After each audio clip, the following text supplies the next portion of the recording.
Hello, my name's Glenn Vickery and welcome to my YouTube channel Kiwi Bushcraft and Survival.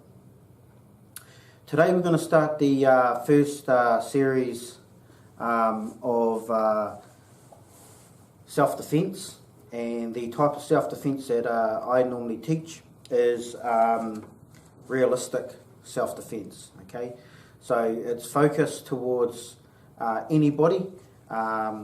It's the type of self-defense which is used for minimum force.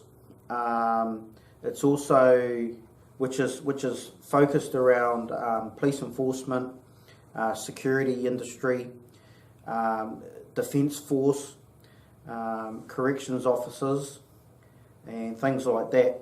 And of course, the average person, when you are trying to defend yourself or another person without using maximum force on the person that you're using your defensive techniques with. So that encompasses quite a lot of wrist locks, come along holds, and takedowns to various degrees.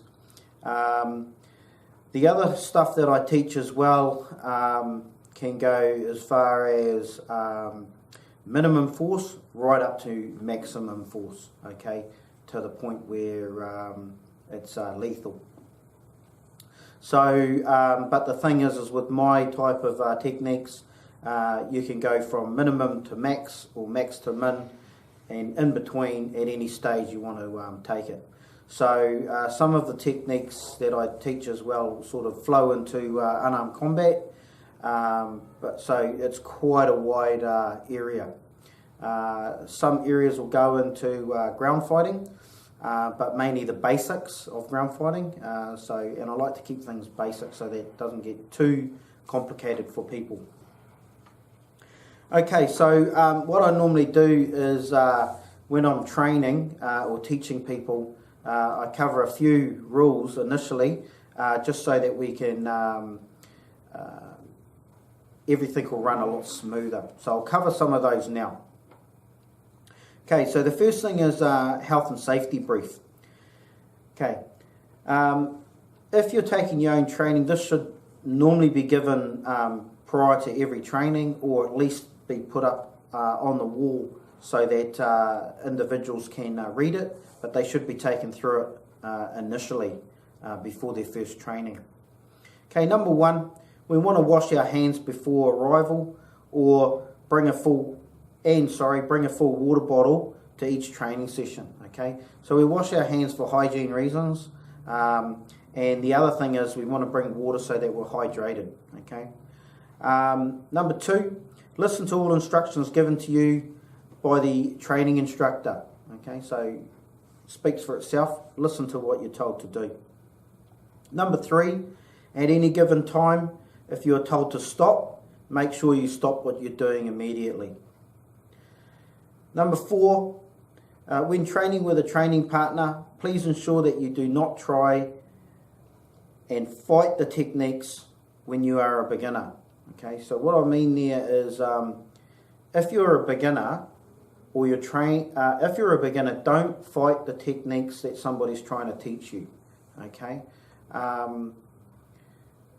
What can happen is if you fight the technique, like if you try and use full strength when somebody's doing a technique to you to prevent that technique, initially what happens is the person that's doing the technique with you will try harder, and of course you'll try harder to stop them, and then eventually somebody's going to get hurt.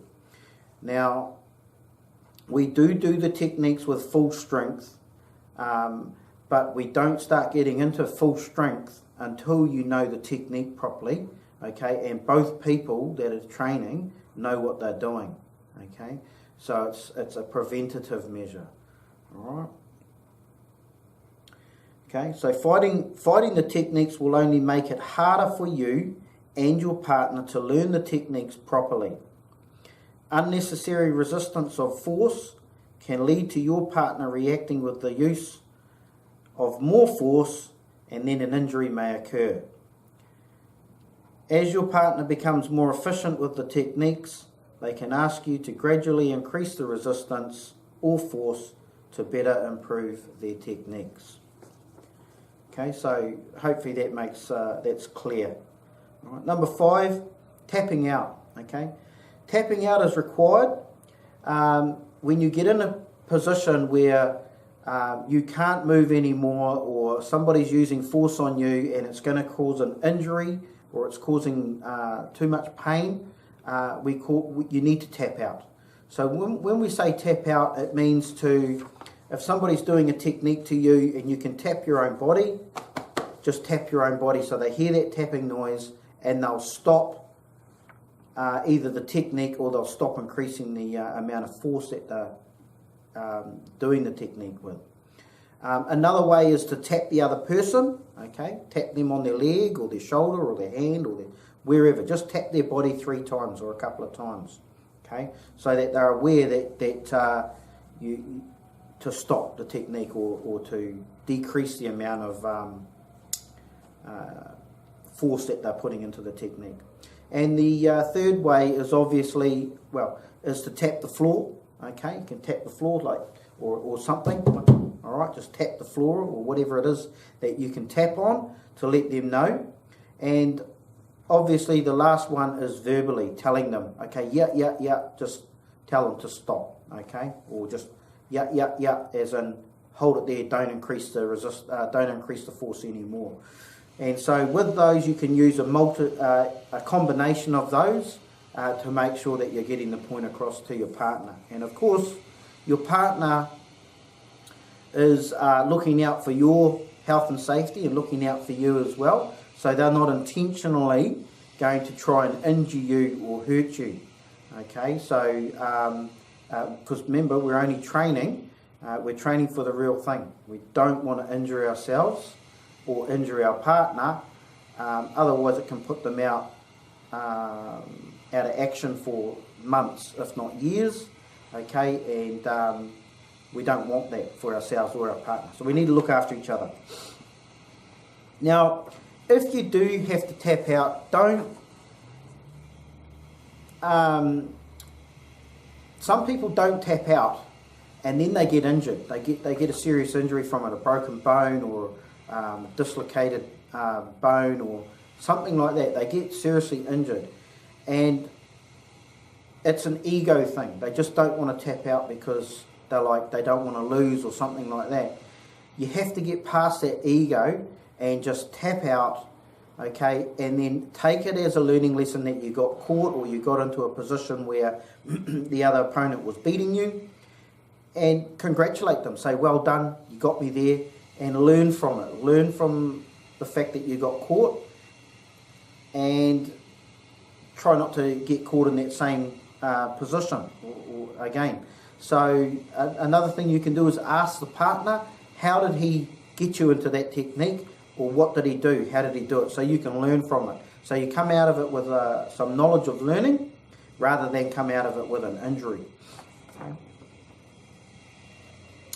Number 6, health and safety. Basically, by law, when you're training, when you're doing anything like this, we're all obligated by law to make sure that we don't injure ourselves and we don't injure another person. Okay, and we all must look out for ourselves and others when we're training. If you see something that's where somebody could get injured, you must say something. All right, because the instructor is not always maybe busy teaching somebody something or assisting people. So if you see something or you see where somebody may get injured, tell them to stop, okay, and do something about it. Don't let it continue where somebody's going to get seriously hurt or injured. Okay, so we're all obligated by law to look after ourselves and look after our partners and others when we're training. Very important. Okay, so the main thing is please make sure you look after yourself during training and make sure you look after others. If you don't look after your training partner, people won't want to train with you, okay? And if you've got nobody to train with, you'll never get good at the techniques. You'll never well, basically you'll never become any good at it because no one wants to train with you. So look after your partner and make sure that they're looking after you, and everything will go good. The last thing is number 7, ensure an adequate amount of stretches is conducted prior to any training. So the stretches will be basically dependent on each individual. You can do group session of stretches, or you can do individual stretches prior to turning up to training or when you get to training. It can take up a good 10-15 minutes sometimes to do stretches, so it's better if people are doing it as they arrive. And if you arrive late to training, then you should be doing a few stretches and then coming and joining with everybody else. Okay, so that's the safety brief out of the way, and very important that we do it. So the next thing we're going to go on to is learning how to defend ourselves and others. So obviously it's extremely important that we learn how to defend ourselves and how to defend others. And if we are unable to defend ourselves, then we're not going to be very good at defending others. So if you're the man of the house, you need to protect your self, and you need to be able to protect your partner, and you need to be able to protect your kids, and you need to be able to protect your family. Okay, and when you go out on the town, you need to be able to do the same thing. You may be protecting a friend or protecting another person within the community that just simply can't defend themselves. They need protecting. Okay, if you go out on operations and you end up in a situation, in an unarmed combat situation, where you don't have your weapon, or you've run out of ammo, or you don't have a knife on you for some reason, okay, you may need to use unarmed combat. Okay, you may be in a prisoner of war and you don't have any weapons on you, so you may be trying to escape, and you need to be able to use your hands, okay, and your legs, your body as a weapon. Okay, so and obviously, as I said, when you're out on the town, you're not going to be carrying weapons and things like that. You need to be able to defend yourself at a moment where it's needed. So it's extremely important to make sure that we can defend ourselves, because the simple matter is everybody will end up in situations where you do or will need to defend yourself, and if you can't, you may end up dead. It's as simple as that.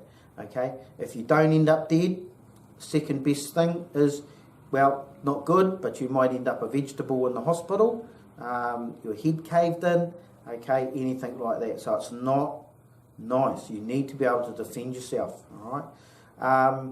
And so what we're going to be doing is we're going to get into the next lesson shortly, so I don't make these videos too long, and so I'll see you shortly. So subscribe, like and comment, and I'll see you on the next lesson. Cheers, bye.